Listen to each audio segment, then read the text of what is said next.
Hi, welcome. My name is Stefan. I come from Sweden and I've been coming to Thailand since 2018.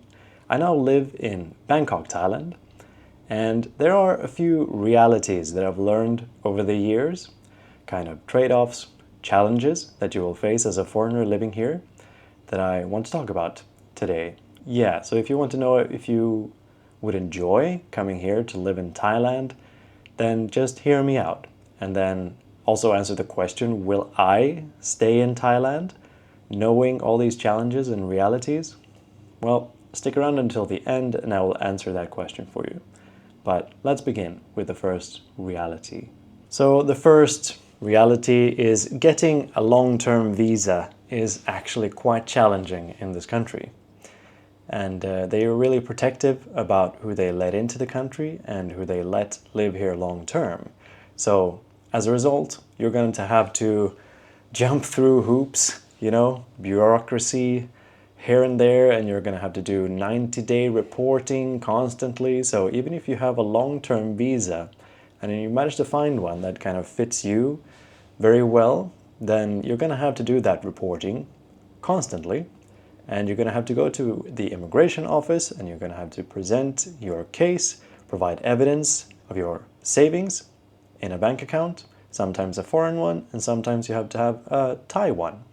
And also you may have to report your income levels and always keep above a certain threshold. You're going to have to show certificates and you're going to have to kind of make a case for yourself constantly as to why you should be able to stay in Thailand. You might even be married to someone from Thailand. You may have kids together, but you'll always be the foreigner and you'll always have to prove regularly your right to stay in the country. Even though it may seem evident that after you're here for 10 years and you've done everything right, it's going to be very hard still to get any form of citizenship or right to stay here long term. Now, that is not to say it is impossible. You can actually, if you really follow the rules. It has been done, and you can, but it is extremely difficult. So that is the reality number one. Right, so the next reality is the weather. And I personally moved here partly because of the weather. I come from Sweden, and in Europe, in the US, and the West in general as a foreigner, you might be used to having 4 seasons. Your standard summer, autumn, winter, spring, and different types of weather conditions. And where I come from, northern Sweden, mind you, it's kind of like Canada, it gets very, very cold during the winter. Tons of ice and snow and blizzards. And let me tell you, being here in Thailand during that time is a blessing. And I feel extremely lucky to be able to call Thailand my home during that time. Though I do actually miss the 4 seasons a little bit. For the variety, for the beauty that you will see in different seasons. But yeah, Thailand isn't always just nice, warm, and cozy. It also has the rainy season and the extremely, extremely hot season. So you'll be able to deal with floods part of the year, which can really be an obstruction for your life sometimes. And it can make life pretty hard. And then you have these heat waves coupled with very high humidity, which makes it ridiculously hot to be outside, maybe in the months of April and May mainly. Depends on the part of the country as well. On top of that, you have the burning season, where mainly the farmers will be burning, usually for economic reasons, of course, their crops. And when they do that, the smoke that comes from that burning of the fields, coupled with the smoke and particles coming from traffic and industry, it really takes a toll on your health. It can make it hard to breathe, and it's worse in some areas than others. They also have a burning season in the beginning of the year, maybe February, March mainly. But yeah, it is a situation here, and sometimes it can obstruct your view, sometimes it can affect your health, and it's just not a nice thing to deal with long term, I think. So yeah, that's a trade-off for sure. So I mentioned that I am from Europe, and the whole thing about the European Union and a lot of things in Europe nowadays, especially post-World Wars, is social cohesion and free movement across boundaries and like unity social cohesion. But in Thailand, since a young age, you will be taught in school about how important it is to remain nationalist or patriot, you know, to really value your nation, your Thainess, your monarch, the king. And yeah, you can just feel that in the culture in Thailand. However, I mentioned I've been here since 2018, and for example, if you go to the cinema in Thailand, you'll always have to stand up and listen to the national anthem and honor the king of Thailand, the monarchy, the nation. And yeah, most people would do that in 2018, I remember, in the cinema. However, just the other day, I went to watch the movie Brutalist, I guess it's called. It is a fantastic movie, by the way, you should watch it. Speaking of the world wars and everything, it was really, really, really good. But I noticed during the beginning that a lot fewer Thai people would stand up for the national anthem before the movie started in the theater. They would play the anthem, and some select few would stand up, usually the older generation, but almost all young people in Thailand would sit down, remain seated, just chill, and they're like, why do we have to do this? So I think a lot of young people in Thailand are waking up. There have been protests about this, but actually in the culture in Thailand in general, you will still feel this nationalism, which is kind of shocking for me as a European because that's almost frowned upon where I come from. But also very interesting. And I love Thai culture, so I see why they want to preserve it. An important thing to note is that Thailand has never been colonized by any European powers, unlike all of their neighbors, which is commendable, and I understand they're very proud about that. You know, it might be very understandable why there is such nationalism, but it is also quite shocking.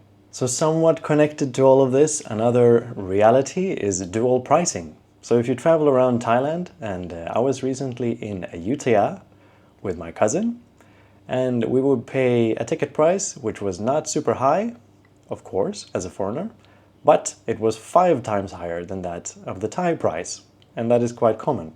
There's kind of like a foreigner tax on a lot of things in this country. So the actual price for Thai people, and then times 5 or something for foreigners. So that's kind of interesting to deal with, and it's not the end of the world.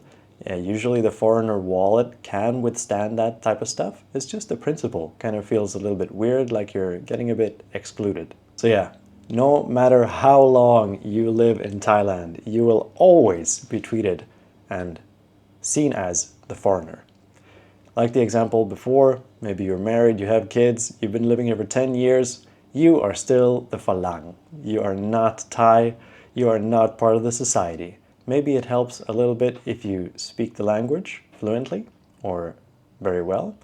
The Thais will appreciate that, they will giggle and smile and help you out and, you know, kind of embrace you, but you can really like sense the vibes that you are not Thai. You do not possess the Thainess that we all do here. And hence, you are not quite part of the community still. You are the outsider, you are the Phalang. Which is fine. It's a reality, of course, objectively. I am not Thai. But that feeling of being an outsider, you can never shake it.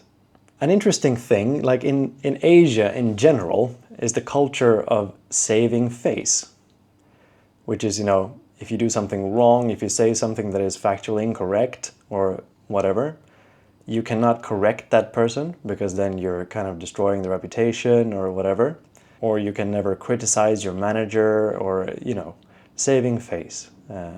It's a little bit strange to me because as a European, or I imagine as an American, you will be quite direct. You will speak your mind, even to your superiors. If your idea is better, you will usually get the chance to kind of explain like why I think that my idea might be better.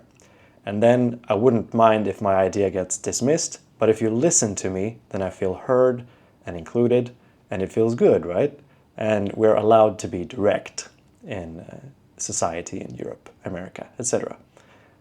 Not least in Australia, I've heard, but in Thailand, despite them being a very Buddhist culture where, Buddhism, one of the main focuses of Buddhism in living a good life is kind of dissolving or heavily lessening the ego. And that doesn't quite rhyme with the whole saving face culture, because that is all 100% about ego and kind of defending the ego. And yeah, it doesn't make much sense to me. That seems like a double standard. But yeah, also because of this whole saving face culture going on here, probably, is this indirect communication. And people will say yes and like formally agree, like literally say yes and agree with you, but they don't mean it because they're just saving your face, right? So they'll say yes with no intention of following up as if it were a yes.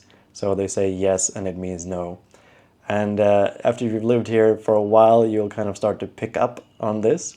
But it'll feel weird if you're from a culture where your opinion might be respected and it's not a big deal if you speak up and speak your mind and stuff. But if you have to save face, then you may have to say yes when you mean no and be agreeable when you don't want to be. And yeah, that's an adjustment for me.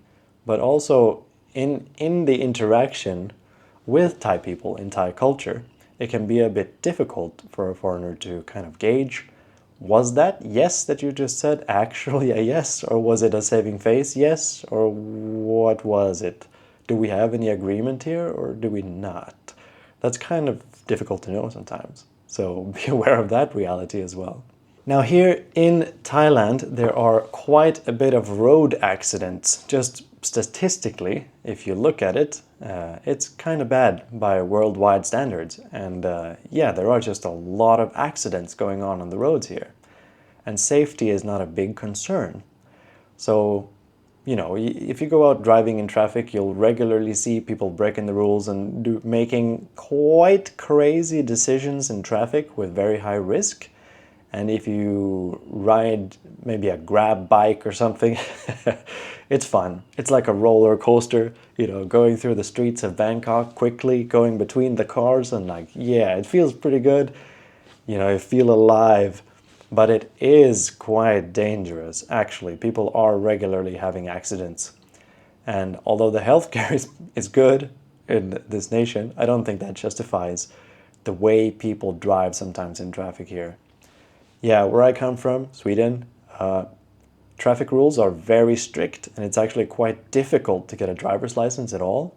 That is not the case here, and it's a completely different flow of traffic. So here in Thailand, you'll usually kind of go by intuition and go with the flow, and that works, and it's fascinating. I'm seeing that in many countries around the world by now. It does kind of work. But people do make very risky decisions in traffic, which can have lethal consequences. And that is something you definitely have to adjust to, and you might have to make choices that lessen the risk for you. Another thing is I am kind of adventurous, and I love doing things like bungee jumps or jumping out of a plane. Skydiving, it's called. That's very fun. But in Thailand, I would almost be a little bit hesitant because I've seen the way people strap people onto zip lines and things like that. It's just not with safety as a main concern. All right, let's kind of round things out with something very minor, and that is clothing sizes. I am 6'3", and I am a little bit bigger of a guy compared to many people here, and it can be hard to find clothes that fit. Now, they do actually have a lot of sizes, and they might have like a 3XL that fits like a bag on the body, and also it will be hard to find something that fits well, even though I go to my usual sizes. And maybe if you're a lady and you're a little bit more petite, in your home country, say the US, you wear a small, right? Even an extra small. And then you come to Thailand and then when you find something here and suddenly you're an XL or a double XL. You're the same size, right? But you don't like the idea of wearing a double XL to just fit your body normally. Shoes are kind of the same story. Now I am a European 46, which means I guess a US 12 or something. I don't know. But that's kind of large compared to many people's feet here, so it can be very hard for me to find nice fitting shoes here as well. It is possible again, but I may have to look a lot longer than I would back home. And you also have to be very careful, kind of vet where you're buying things, because there are a lot of low quality knockoffs here. especially if you shop online on things like Shopee or Lazada. You gotta really watch out. But if you use your common sense, then you'll probably be able to figure out like, is this too good to be true, this half price that looks like the same as the proper brand? Well, if it seems too good to be true, it probably is, right? All right, as promised, I posed a question in the beginning of the video. Despite all these challenges, will I stay in Thailand? Well, I'm happier here. Let's be honest. And I'm here because I feel alive. And I really do feel alive, despite all these trade-offs. It's worth it for me. And let's be real, there are some things I really need to get used to. But considering and comparing what you have in the West to here, and at this point in my life, it feels like I am in the exact right place. And it is a breath of fresh air, unless it's burning season, of course. But jokes aside, I'm very happy here. So please tell me down below in the comments, are you staying? Would you like to live in Thailand? Do you want to just travel here? What's your opinion? Have you encountered some of these things? Do you have anything to add to the list? Anyway, I just value your opinion, so it would be very nice to hear from you. Now, push the like button if you like this video, subscribe if you love this video, and I will see you in the next one. Goodbye.